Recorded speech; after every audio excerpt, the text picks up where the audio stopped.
Boa tarde, pessoal. Como vocês estão nessa tarde maravilhosa de terça-feira? Eu espero que esteja tudo bem, espero que o dia de vocês tenha sido maravilhoso, muito produtivo, cheio de surpresas boas. Hoje nós teremos mais uma live e no tema de hoje nós trouxemos uma advogada que é especialista em direito previdenciário e ela vai conversar com a gente sobre os impactos do coronavírus no direito previdenciário. Tô vendo a Nara aqui. Oi, Nara, boa tarde. Ela fez uma live excelente ontem. Acho que ainda dá tempo de assistir sobre gestão de tempo. Então, quem tiver a oportunidade, corre lá no perfil da Nara, assista a live dela, porque gestão de tempo é essencial, principalmente agora na quarentena, no isolamento social, que a gente passa muito tempo dentro de casa, né? E mudou muito a nossa rotina. Vou esperar o Instagram chamar mais pessoas e esperar também a Marília entrar aqui. Enquanto isso, vou me apresentar para vocês. Não sei se todo mundo que está aqui me seguindo me conhece. Eu sou advogada, especialista em direito imobiliário. Eu atuo numa cidade do interior de Minas que se chama Mariana. E eu comecei a advogar tem 3 anos. Eu ainda sou uma jovem advogada. E criei o Papo de Advogada para estabelecer uma rede de apoios para auxiliar outros advogados e também ser ajudada. E tem sido muito legal, muito bacana compartilhar isso tudo com vocês. Agora, na quarentena, no isolamento social, eu decidi convidar pessoas advogadas, principalmente advogadas, para compartilhar com a gente um pouquinho de cada área, para que a gente consiga entender o que é isso que está acontecendo e quais os impactos disso na nossa vida. E hoje a Marília vai conversar com a gente. A Marília também é aqui de Minas. Ela acabou de entrar. Só um minutinho, gente.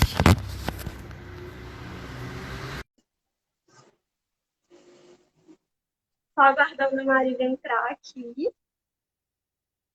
A Marília é advogada, ela é bacharel em Direito pela UENG, ela atua em Passos e Divinópolis e ela é pós-graduanda em Direito Previdenciário pelo Legale. Seja bem-vinda, Marília, a primeira vez aqui na live com a gente. Olá, pessoal, tudo bem? Estão me ouvindo certinho? Tá Tudo ok? certinho, tá ótimo. Tudo ok. E Seja aí, tudo bem-vinda bem? para o nosso bate-papo. É a sua primeira live, né? É minha primeira live, gente. Então, assim, conto aí com a compreensão de todos. Não, vai ser excelente, vai ser ótimo. A ideia aqui é uma ajudando a outra mesmo, a gente bater um papo sobre direito previdenciário e poder conscientizar as pessoas de quais são os direitos dela, o que está acontecendo nesse momento agora. E conta um pouquinho para a gente de como o direito previdenciário surgiu na sua vida, como que está sendo a atuação agora nesse momento. Conta para a gente. O direito previdenciário, ele me escolheu, né? Parece clichê falar, mas a partir do momento que eu tive meu primeiro caso, eu já me apaixonei. E eu acho, assim, que vem um pouco da minha essência. Eu amo direito público, eu amo direito administrativo, constitucional, e o direito previdenciário, ele abrange tudo isso.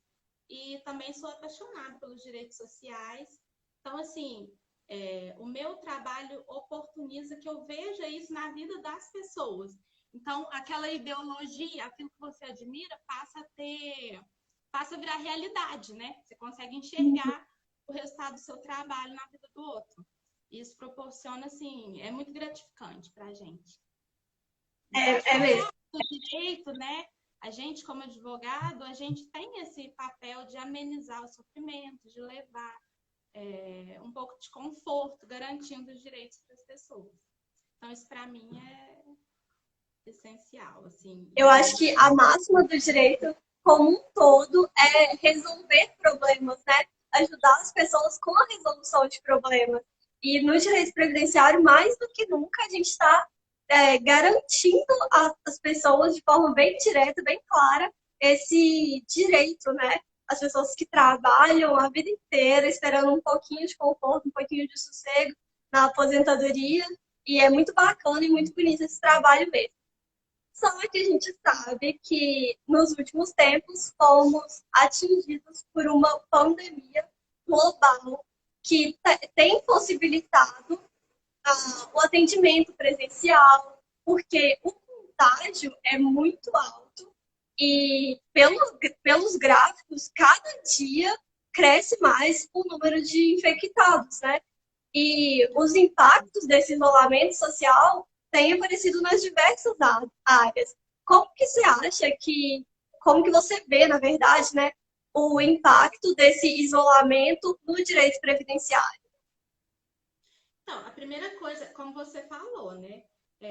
A primeira coisa que a gente tem que ter em mente e entender é a função da Previdência Social de garantir, é uma garantia constitucional. Então, assim, muita gente pensa, mas eu vou ter direito, não sei o quê. É uma contrapartida. Você pagou, você não está recebendo um favor. Então, assim, a Previdência Social, ela visa garantir os direitos sociais em um momento de contingência, em um momento em que a pessoa adoece, em um momento em que a pessoa fica mais, ela envelhece, né? Então, numa situação de contingência social, vem o benefício para amenizar aquela situação.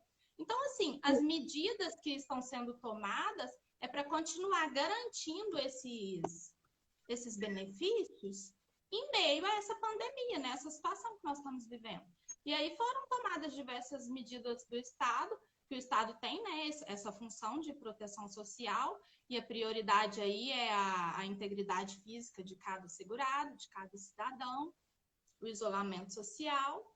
E as primeiras medidas, então, que foram tomadas aí foi a questão da suspensão dos atendimentos nas agências, né? E com isso gera uma insegurança para os segurados, meu direito e tal. Então, por isso que é muito importante isso que a gente faz, de levar a informação, né? Porque muitos perecem por não ter mesmo a informação. Como que está funcionando? Todas as agências do INSS paralisaram o atendimento e aí está sendo de forma remota, por telefone. Você sabe explicar mais ou menos como que está acontecendo? Exatamente. A primeira medida, então, foi essa questão dos atendimentos presenciais que foram suspensos. Todas as agências estão realmente fechadas e com a portaria... Eu não vou falar o número de todas as portarias aqui, gente, porque senão eu vou ficar a live inteira falando o número. Mas eu tenho a lista, inclusive no meu Instagram também, eu tenho um post no feed que eu listei as principais. E se alguém também tiver interesse, eu mando a lista por direct, pode me chamar. Mas a portaria 412, uma das primeiras, ela tinha suspendido os atendimentos até o dia 30 de abril. E agora, quando chegou, né, aproximou o prazo, com a evolução da pandemia, prorrogaram para até o dia 22 de maio. E com isso suspendeu também cumprimento de exigências, outros serviços, porque o cumprimento de exigência, ele é alguma pendência no decorrer do processo administrativo. E aí tinham pessoas até com prazos agendados e não é possível realizar o agendamento presencialmente. Então, está suspenso a autenticação de documentos, entrega de documentos, exigências e demais alguns serviços. Aqueles que não podem ser feitos de forma remota, né? Entendi. Então, para as pessoas que estiverem precisando do INSS, o que é recomendável entrar no site? Porque existe o meu INSS, né? Exatamente. O meu INSS, ele é bem completo. Eu falo assim, nós, advogados, eu acho que a gente nunca foi... Mas, só um minutinho. Eu acho que seu áudio está um pouco baixo. Olha aí. O que será? Melhorou? Tá melhor? Para mim tá ok. Não sei, Vai dando a posição aí, por favor. Você tá me escutando bem, Fiona? Gente, quem estiver gostando da live, aperta aqui no coraçãozinho que tem aqui embaixo para chamar mais pessoas para assistirem. Isso aí, gente. Bota coraçãozinho aí. Tá ok? A Viviane falou que tá distante. Eu vou aproximar mais do celular. E aí? Tá. Bom, Vamos continuar. Gente, vai dando a posição aí, tá bom? Está tudo certo. Ué, por que será que tá baixo? pode ser que esteja tampando o microfone, o negocinho do som, não?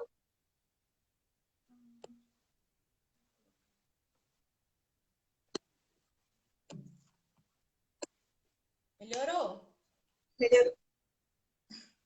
Peraí, só retornando, então, a gente está conversando sobre os impactos do coronavírus no direito previdenciário. E aí, a Marília está contando para a gente que uma das medidas que já foram tomadas foi a suspensão do atendimento presencial em todas as agências do INSS e alguns cumprimentos de exigência também, né? Exatamente. Cumprimento de exigências, dentre outros serviços que necessitava de ser realizado de forma presencial. Então, agora está tudo suspenso e foi prorrogado. Antes era até 30 de maio, 30 de abril, foi prorrogado até 22 de maio. Tá melhor o áudio? Tá, tá. É, outra coisa foi a prova de vida, né? Para quem não sabe, a prova de vida ela é realizada uma vez ao ano e ela serve para comprovar que o segurado está vivo, né? E normalmente essa prova de vida é feita presencialmente, pode ser feita no banco, né? Na agência do banco e normalmente é pela apresentação de um documento. Só que foi suspensa, né? Acho que por 120 dias, né? Até agosto. Por enquanto, por 4 meses, podendo ser prorrogada. E a prova de vida ela tem a finalidade de evitar fraudes, né? Constatar realmente que a pessoa está recebendo o benefício certinho no nome dela. Então, você tem que provar que você está vivo anualmente. E aí também foi prorrogado juntamente com o pente fino, porque como não tá tendo perícia, essas questões presenciais foram, né, todas suspensas, o pente fino também não vai haver a revisão por enquanto, para evitar justamente a perícia e a aglomeração de pessoas, o contato, né? E isso, de certa forma, é muito bom, porque alguns segurados, eles tinham dificuldades em ir até a agência, né? Havia esse problema há um bom tempo já, e essa suspensão, de certa forma, vai auxiliar, além de evitar o contágio, nessa facilidade também, né? Exatamente, porque, que nem eu falei no começo, a intenção é justamente a proteção social, né? Nesse momento, é um momento de colaboração mútua do Estado e da população. Então, o Estado, devendo gerir essa situação, tomou essas medidas, sendo assim, eu entendo que as medidas elas conseguiram trazer aí uma segurança, um conforto, por quê? Porque nós, da mesma forma que a gente tem o acesso à justiça no judiciário, nós devemos também ter esse acesso administrativo. Então, uma pessoa que, diante de uma situação de doença, de uma situação em que ela teve os requisitos garantidos, eu atingi meus requisitos e quero aposentar, não vou ser privada? Não, existe aí os meios remotos e houve a adequação do sistema até semana passada, final de semana também, o sistema estava indisponível. Ficou indisponível para manutenção. Mas aí ele voltou com algumas funções a mais. Então, assim, a gente está vendo que as medidas estão sendo tomadas, mas é até assim, é uma situação muito nova. Porque agora, eu vou te falar assim, agora que as coisas estão começando a desenrolar, entendeu? Assim, nós Eu acho tivemos que aí tudo precisa de um processo de implementação, né? Porque isso, se antes não era assim e do nada começou a ser, do nada, né, modo de falar, mas foi muito repentino.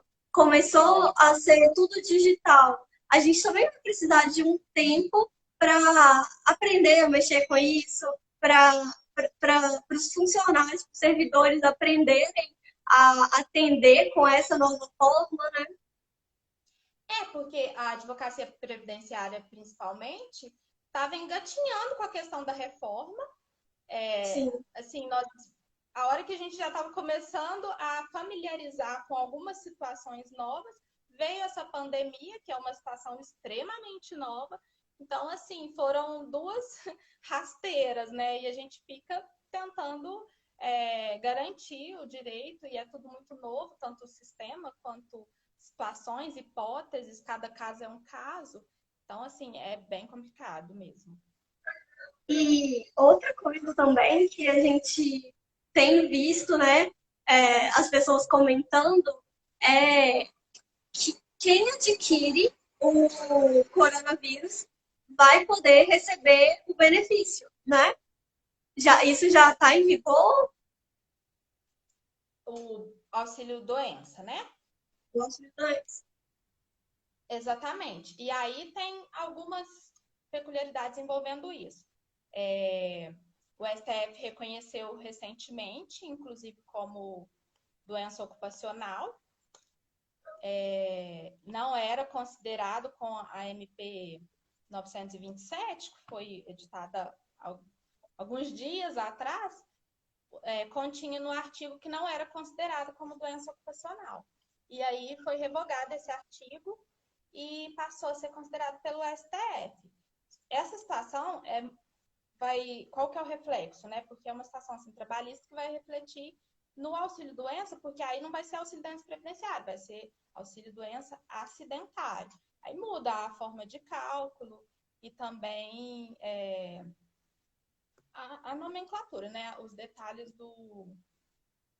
Outra coisa que eu vi também Outra coisa que eu vi também foi que as pessoas que tiverem contraído o coronavírus e estiverem recebendo o auxílio-doença, ainda que vão ter direito de receber o auxílio-doença, ainda que elas estiverem bem, estiverem aptas ao trabalho, né? Elas vão ter o direito de cumprir a quarentena, né? O isolamento social, e mesmo se não estiverem com sintomas não, né? Com, tipo, de cama, enfim, vai ter o direito por ter a doença, né? Simplesmente por isso, não é?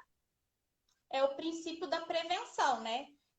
Como forma de prevenir o contágio e considerando o alto risco de proliferação do vírus, nesse caso tem essa garantia ao isolamento. E aí nós temos a lei 13.979, que foi a primeira, assim, uma das primeiras, até achei ela um pouco genérica, mas ela trata dessa questão do isolamento. E também um importante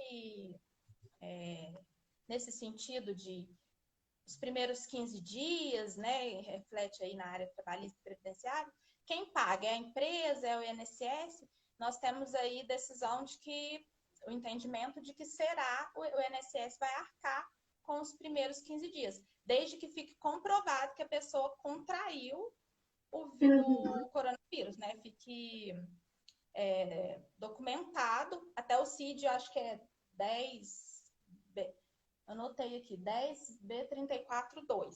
Então, se a pessoa estiver com esse CID, se ela estiver realmente contraído o corona, e aí ela poderá receber através do INSS os primeiros 15 dias. E a empresa vai ficar isenta dessa responsabilidade.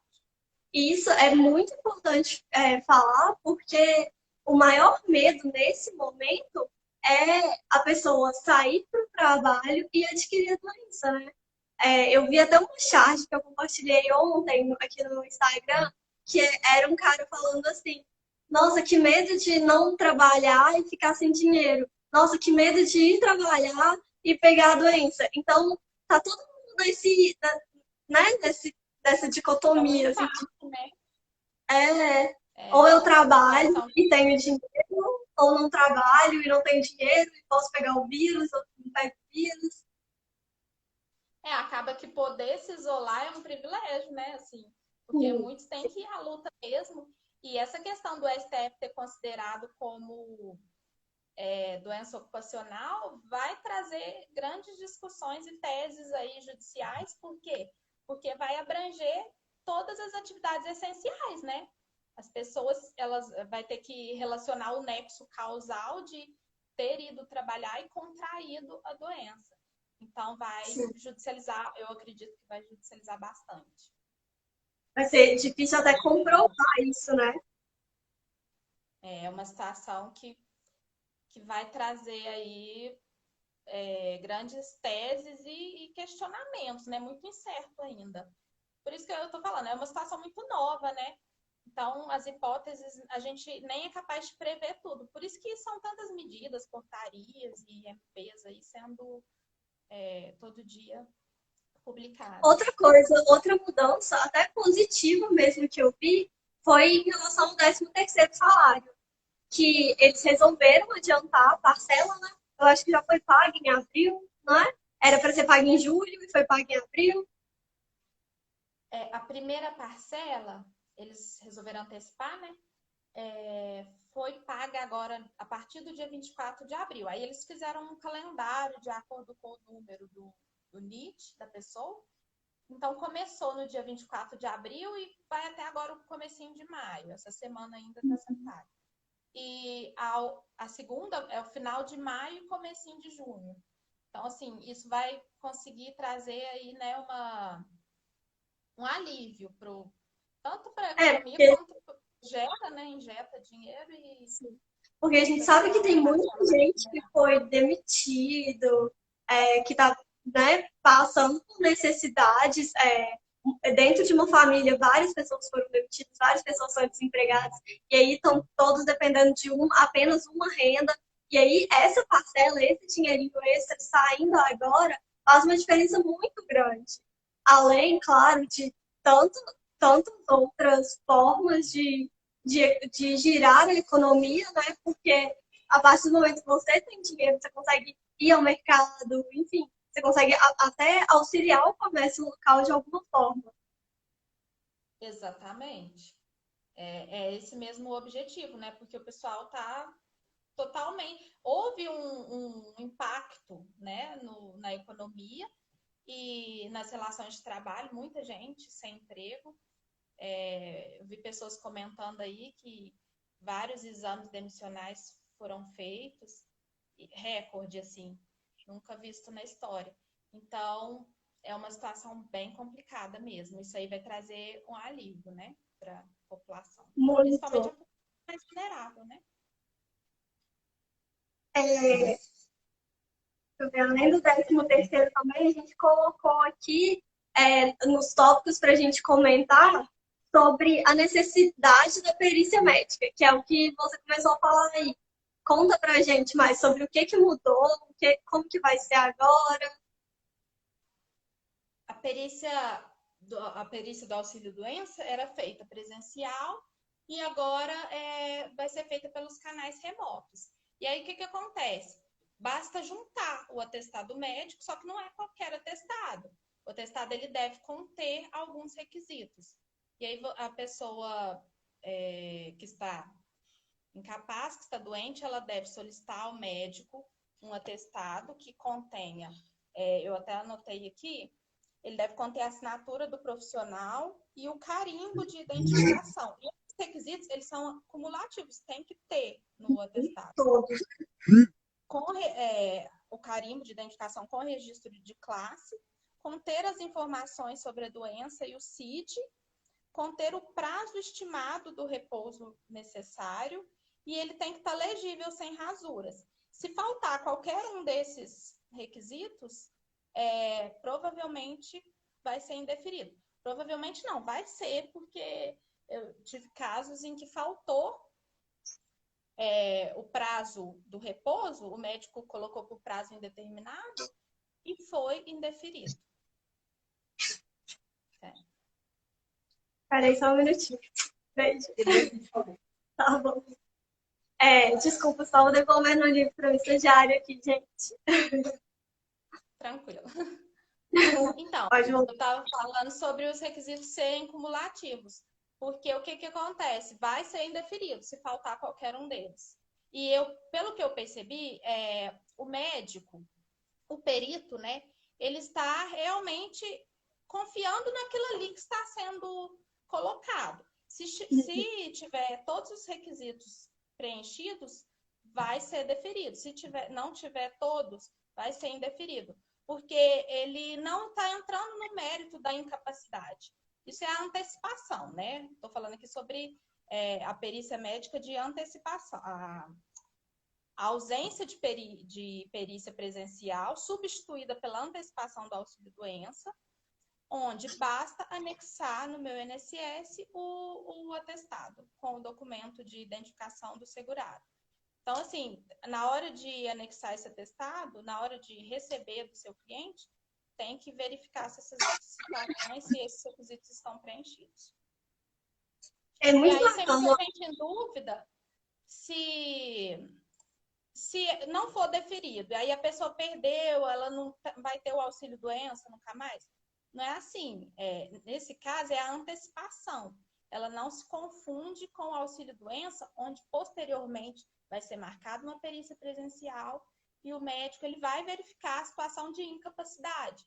Esse momento que a gente está passando agora, como a gente estava discutindo, é só para dar esse alívio para a pessoa que ela tem o direito de solicitar, ela não ficar totalmente desamparada. E aí, com o atestado, né, ela tem um argumento, né, para poder pedir. E eu acho bacana a gente falar isso porque gera muita dúvida mesmo. Ao mesmo tempo que a gente tem agências que não estão funcionando, né? Estão funcionando remotamente e que a gente suspende o seguro de vida, a gente tem o atestado que será feito de forma remota pelo médico. Porque talvez muitas pessoas acharam que as perícias iriam parar também, né? Iriam suspender, ser suspensas, né? Então, isso foi uma situação que assustou o pessoal, né? Imagina você estar doente, tá? Muita gente em situação de cama, enfermo, grave mesmo. E não poder comprovar isso. Então, assim, pelo que eu entendi, pelo que eu tô vendo, né? O perito, ele está verificando ali, a pessoa, ela está pedindo, juntou o atestado, a boa-fé do médico que está concedendo e a boa-fé da pessoa que está pedindo, Sim. nesse momento, é o auxílio, é a recompensa, né, assim, por essa situação de não poder comprovar efetivamente através de perícia presencial. É muito interessante essa ideia da boa-fé, porque em toda live, toda vez que a gente vai falar quais os impactos do coronavírus em qualquer área do direito, qualquer segmento, a gente cai na boa-fé. Que nesse momento agora, mais do que nunca, é imprescindível que haja diálogo e que a pessoa haja de boa-fé. Porque está muito complexo determinar as coisas e falar o que pode e o que não pode ser feito. E aí o Instituto da Boa-Fé e a Boa-Fé como um todo vem batendo firme em todas as relações, né? E essas medidas, assim, vêm como garantir, né, como nós falamos no início, a garantia constitucional de proteção social nesse momento tão delicado. Então, assim, a pessoa, ela que se vê desamparada, se vê contribuindo. Como eu disse, é uma contrapartida, não é um favor. O INSS, ele não está te fazendo favor. Você pagou para isso. O mínimo que deve ser oportunizado é a pessoa requerer o benefício dela. E aí, essa situação, tanto da antecipação do auxílio-doença, onde será no valor de um salário mínimo, né, por 3 meses, até houve aí muitas antecipações que foram somente por 1 mês. Mas aí o advogado tem que pedir, continuar insistindo na prorrogação.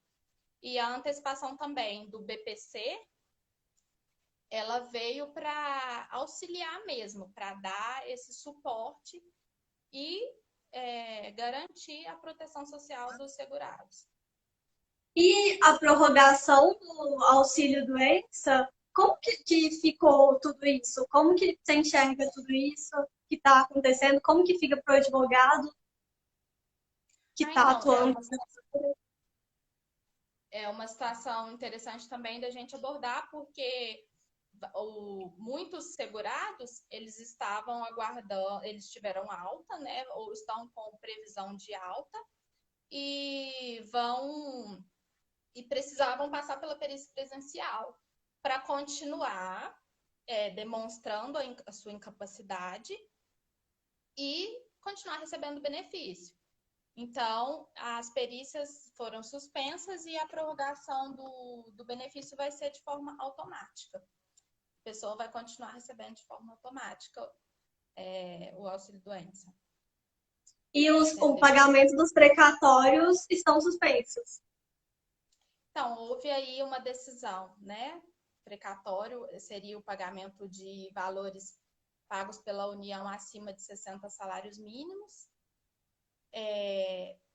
Acredito que haverá um grande impasse, porque nós vamos lutar, né, para que isso mude. Mas, por enquanto, está suspenso e, assim, não temos prazo. Cada hora tem uma decisão, então nós vamos ter que aguardar para ver como vai ser. Tá difícil conseguir acompanhar todas as novas decisões, resoluções, tá? Medidas provisórias, o tempo inteiro sai uma nova.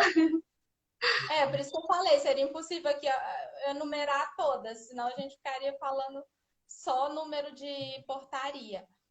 Até uns 15 dias atrás ainda estava mais controlado, mas agora está sendo uma atrás da outra. É porque as hipóteses também a gente não consegue abranger, a gente não consegue prever todas as situações, né? Por exemplo, sim, essa questão mesmo de a pessoa contrair o vírus. E aí tem a quarentena por 14 dias, né? Que é o prazo estimado para verificar aí o vírus vai realmente, né? Se ele não está incubado, enfim, as questões médicas.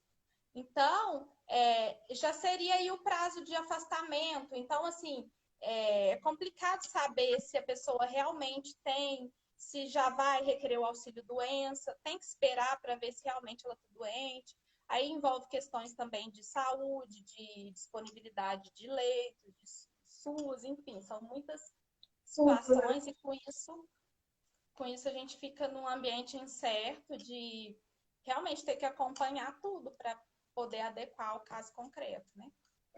E é muito difícil falar sobre isso porque a gente está vendo um estado de exceção, né, de calamidade mesmo, e a gente está vendo o direito tentando legislar esse momento, só que é tão imprevisível e tem mudado tanto que não está conseguindo, as normas não estão conseguindo acompanhar os fatos, né? E por mais que a legislação mude e altere, para a gente que está atuando na área, está muito difícil controlar tudo isso. É muita novidade, né? E assim, principalmente porque a legislação, ela às vezes faz de forma geral, né? Assim, abrangendo a forma geral. E as dúvidas de cada caso tem que ser analisada, aí leva tempo. E o sistema, como é tudo digital agora, o sistema às vezes não comporta. A gente vê aí pessoas reclamando sobre questão do auxílio emergencial, né? Olha, já faz um mês que assim, eles estão adequando e não conseguiu abranger todas as hipóteses, pessoas contestando, cada caso realmente é um caso. Então, eu imagino que o governo também está ralando aí para o Estado, né? Todo mundo, os advogados, é realmente complicado. Por isso que é uma situação em que a gente deve realmente se unir, passar informações. Muitas pessoas aí, por desespero, acabam indo para a rua para procurar saber, e o isolamento, que é o principal, né? Porque todas essas medidas é para garantir a nossa integridade física. E aí o isolamento acaba não acontecendo. Por quê? Porque as pessoas vão procurar os órgãos públicos e vai ter aglomeração de pessoas. A gente, como advogado, é nosso dever passar essas informações, realmente. A gente tem uma função social e agora, mais do que nunca, a gente está exercendo ela, né? Seja levando informação, seja garantindo o direito. De alguma forma, a gente tem exercido essa função social, ainda que aos trancos e barrancos. Exatamente. Engatinhando, né? E também lutando para conseguir acompanhar e garantir todas as situações.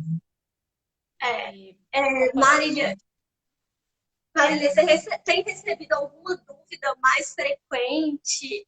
O que você acha que as pessoas estão mais curiosas mesmo para saber em relação ao direito previdenciário nesse momento e que a gente ainda não abordou? Ficou alguma coisa? O que você acha? então, as dúvidas principais mesmo têm sido com essa questão do auxílio-doença, dessa antecipação, se como que vai ser essa questão dos valores. Assim, é uma situação automática.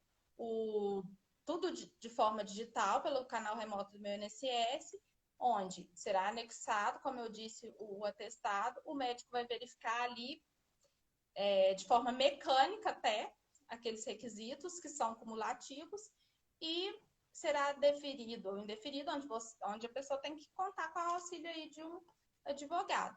E aí alguns me questionaram, precisa de fazer um requerimento para anexar juntamente com o atestado? E assim, ao meu ver, e foi o que eu fiz, eu não coloquei requerimento. Por quê? Justamente porque não vai haver análise de mérito. Então, você não precisa colocar artigo, não vai precisar fundamentar, porque vai ser realmente analisado de forma mecânica, de acordo com o que o seu médico colocou. E aí, a gente até tratou aqui da questão da boa-fé. E se realmente cumprir aqueles requisitos. Então, eu não vejo necessidade de fazer um requerimento nesse sentido, fundamentando nada. Outra pergunta também foi a questão do indeferimento, né? Se for indeferido, como proceder? Aí são alguns caminhos que deve tomar. Eu entendo que, nesse momento, judicializar não seria o caminho ideal, porque vai demorar. E quem tem fome tem pressa, né? Então, assim, nesse momento, o caminho mais rápido que eu entendo é você verificar qual dos requisitos faltou, já que isso é a exigência, e tentar um novo laudo. Verificar se realmente o cliente tem direito, né? Porque às vezes ele não está incapaz, né? Cada caso é uma situação.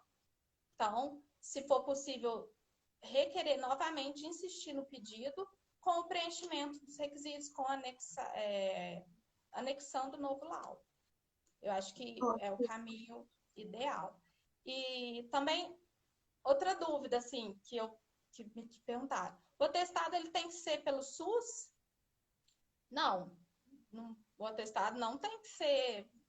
O atestado pode ser do médico que está te analisando, o atestado do seu tratamento. Basta ser um atestado em que conste a situação da sua doença. Entendi. Então, As dúvidas são várias e eu acredito que ainda quando a live acabar, o seu perfil vai chover de perguntas e ao longo desse isolamento, dessa quarentena, também vão ter várias dúvidas, várias pessoas querendo mais esclarecimentos e eu super recomendo que entrem em contato com você, porque depois de toda essa live, depois de todos esses esclarecimentos, deu para ver o quanto que você está atualizada e o quanto que você está disposta a compartilhar informações. Então, muito obrigada por ter aceitado o convite, por ter vindo aqui hoje conversar com a gente. Eu acho que é essencial a gente abrir essas portas para que a gente consiga realmente levar informação e informação verdadeira e conteúdo de valor para as pessoas. E eu acho que você fez isso de forma, assim, ótima, excelente. E o espaço está aberto para perguntas aqui. E, gente, eu vi que tinha uma pergunta, mas ela se perdeu Peraí que eu tenho. No meio dos comentários. Eu não estou conseguindo ver mais os comentários. Teve um monte de gente passando aqui te elogiando. Não vou conseguir ler todas. Vários rostinhos conhecidos. Oi, gente. A Viviane passou aqui, falou meninas arretadas. Vários amigos seus assistindo. Pode agradecer todo mundo aí. Oi, pessoal. Obrigada, gente, por ter participado. Obrigada por ter assistido a gente. Espero que vocês tenham gostado e que tenha sido esclarecedor. E eu estou à disposição, meu perfil. pode me mandar o direct. Quem tiver alguma dúvida sobre portaria, até porque é bom a gente ler para Sim. poder se atualizar e entender. Sobre procedimentos, né? É um momento que a gente às vezes fica perdido de como fazer, como proceder o ato necessário para garantir o direito do cliente. E aí, principalmente quem está iniciando, esse suporte é necessário e eu estou à disposição. Achei a pergunta aqui, ó. Marília Fiamma, quando se tratar de uma substituição de curatela diante do falecimento do curador para retomada do benefício, precisa ainda fazer a prova de vida do curatelado? Não. Está A prova de vida suspensa. está suspensa mesmo, né? Isso, a prova de vida está suspensa. E essa questão também da curatela, dos documentos envolvendo isso. Bom, eu não sei em que andamento que está a situação, né? Até depois, se ela quiser me chamar para a gente... Porque esse caso ele é muito peculiar. Então, assim, eu vi decisões e entendimentos de que a pessoa, inclusive, vai poder ir direto ao banco para poder receber, no caso de pensão por morte. Vou retomar a pergunta. Eu acho que é o falecimento mesmo. Uhum. É o falecimento. Então, mas a prova de vida está suspensa. Então, não vai acontecer. Uma pergunta que me fizeram é se os procedimentos administrativos eles estão parados, suspensos. Assim, os requerimentos que foram realizados antes. Não estão, porque, inclusive, saiu a notícia de que o andamento está sendo bem mais rápido, porque os servidores estão podendo, né, nesse momento que não está tendo atendimento, eles estão podendo se dedicar à análise dos processos administrativos. Então, acredito que nesse ponto é até benéfico. Os processos administrativos vão continuar andando. Isso também é interessante. Eu atuo no direito imobiliário e a maioria das coisas no direito imobiliário são extrajudiciais, né? E eu tenho visto o andamento de análise de documento muito mais rápido.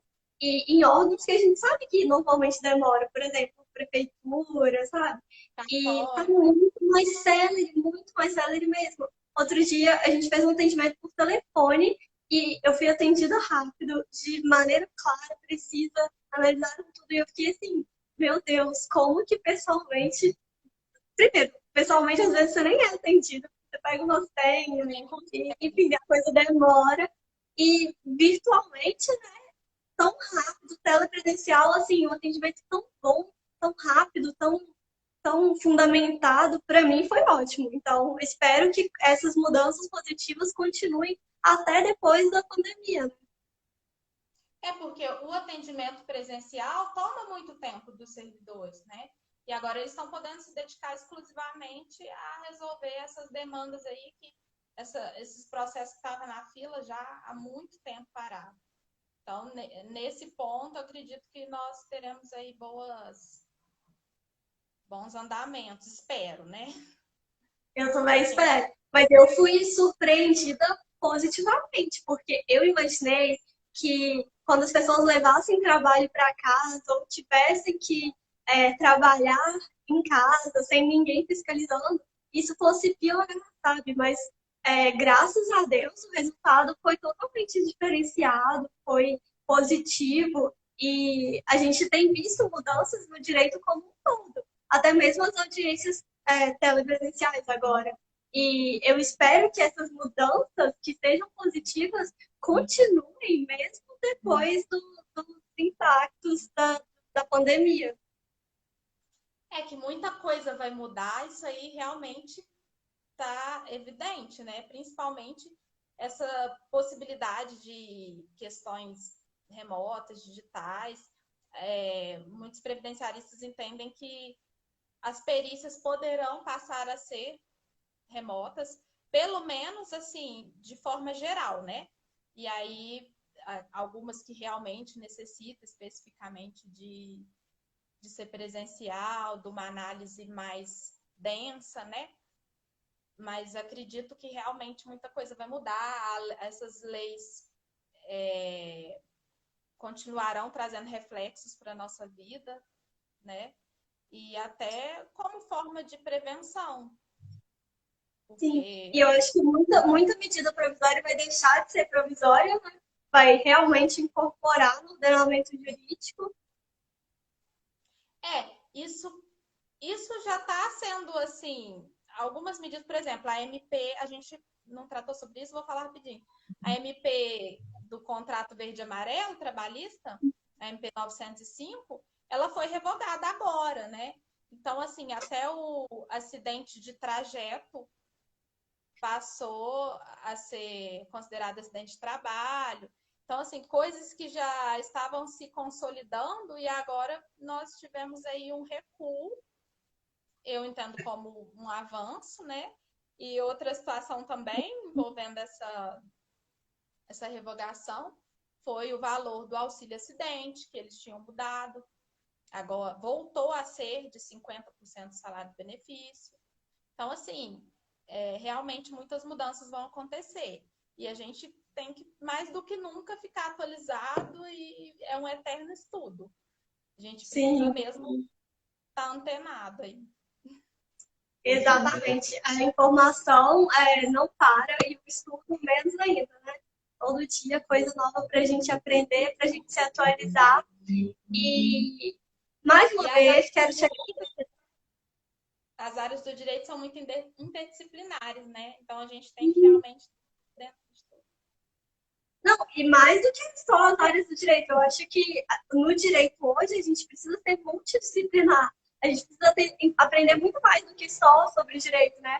A gente precisa aprender sobre direito, sobre administração, sobre gestão, sobre várias outras áreas que fogem ao direito, mas que são completamente essenciais para o bom desempenho da profissão, né? Coisas que a faculdade não ensina, né? Exatamente. Tem que se virar aos 30. Marília, vou agradecer mais uma vez. Estou muito feliz de você ter participado aqui com a gente. Já começamos a semana muito bem, porque direito previdenciário é uma coisa não tão falada nem dentro das faculdades. E a gente tem visto mudanças grandes, reformas com impactos enormes, e a gente precisa tratar delas com especialistas e a gente precisa trazer gente que sabe para esclarecer nossas dúvidas. Então, muito obrigada pela sua participação aqui, de verdade. Espero que seja a primeira de muitas. E obrigada a todos os seus amigos e familiares e advogados que assistiram aqui com a gente. Obrigada de verdade. Foi muito bom ter esse fim de tarde com você. Eu agradeço muito o seu convite. Para mim foi um incentivo, né? Minha primeira live. E, assim, você é uma inspiração para mim. Você é dedicada, faz acontecer. E isso é bom, porque é uma colaboração mútua, é um incentivo. A gente está no mesmo barco, então a gente tem que realmente colaborar uns com os outros. E eu espero poder proporcionar isso também, que a gente se torne, a jovem advocacia, né? Vem se tornando uma classe mais colaborativa, mais unida, né? Sim. Eu percebo isso através do Instagram mesmo, das redes sociais, nossos encontros, né? Então, assim, eu acho que é isso que a gente tem que incentivar e cada vez mais fazer crescer esse movimento. E eu te agradeço demais por ter me dado... Oi. Que isso, o espaço está aberto. Falando em encontro, deixa eu contar uma história engraçada aqui rapidinho. Gente, eu conheci a Marília quando eu fui o primeiro encontro do Papo de Advogadas em BH, no início do ano passado. E foi totalmente inusitado, porque o primeiro encontro que eu estava fazendo fora da minha cidade, e assim, sou do interior, então para mim não iria ninguém, né? E assim, 2 pessoas e eu já ia estar muito feliz com isso. E aí saí aqui do interior de Minas para ir para BH fazer um encontro com advogados que tivessem interesse em ouvir o que, que eu tinha para falar. E aí me vem a Marília lá de Divinópolis, era Divinópolis, né? É, eu Divinópolis, tava não sei quantas horas de viagem. E ela chegou assim: oi, gente, eu vim só pro encontro. E eu fiquei, meu Deus do céu, essa advogada saiu lá de longe. E eu olhava para ela e eu ficava pensando assim: olha o quanto que a gente precisa ser de correr atrás e de aproveitar a oportunidade e de agarrar as coisas. Porque olha, você estava transmitindo isso para mim, sabe? Você abriu oportunidades, você correu atrás, você saiu de um lugar super longe para ir para o BH só para isso. E eu tenho certeza que lá você conheceu muitas pessoas. Eu tenho certeza que várias parcerias e portas foram abertas. Foi muito legal e foi muito engraçado, porque eu cheguei em BH e fui pegar o Uber. E o Uber, não sei o que ele arrumou, que ele não chegava nunca. Então eu cheguei no encontro, tava todo mundo lá e eu tava super atrasada. Então eu cheguei, tô vindo de Divinópolis, né? E o pessoal foi super receptivo, foi muito bom aquele encontro, né? Eu não pude estar no outro, mas a gente precisa repetir. E rendeu muitos frutos aí. Sua disponibilidade, sua proatividade foi, assim, magnífica, sabe? Porque você foi sozinha, você encarou, assim, 1 milhão de coisas, venceu 1 milhão de barreiras para aprender, para simplesmente estar disposta num domingo a, a pegar mesmo informações, conhecer pessoas, fazer network. E, assim, isso me marcou muito. Então, toda vez que eu fico com preguiça de fazer alguma coisa ou com medo de fazer alguma coisa, eu lembro, gente, a menina saiu lá de Divinópolis para ir para BH para Mas aumentar não é a tão rede. longe, não. É pertinho. Não é tão longe. Era quantas horas? 1 hora, assim, no domingo que o trânsito é tranquilo, foi 1 hora e 15, 1 hora e 20. E a minha mãe, na época, estava morando em BH. Então eu já aproveitei e fiquei na casa dela, entendeu? É, Já aproveitei. mas é a mesma distância da minha cidade para BH, mais ou menos. E para mim é uma coisa assim, nossa, quando eu vou para BH, Ah, mas valeu a pena.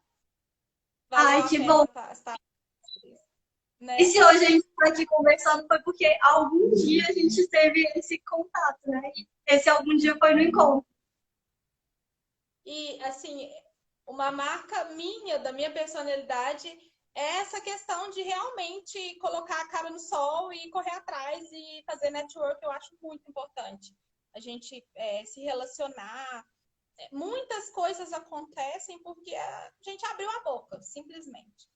Então, eu dou Sim. essa dica aí, gente. Vamos Principalmente para aproveitar. jovem advogado.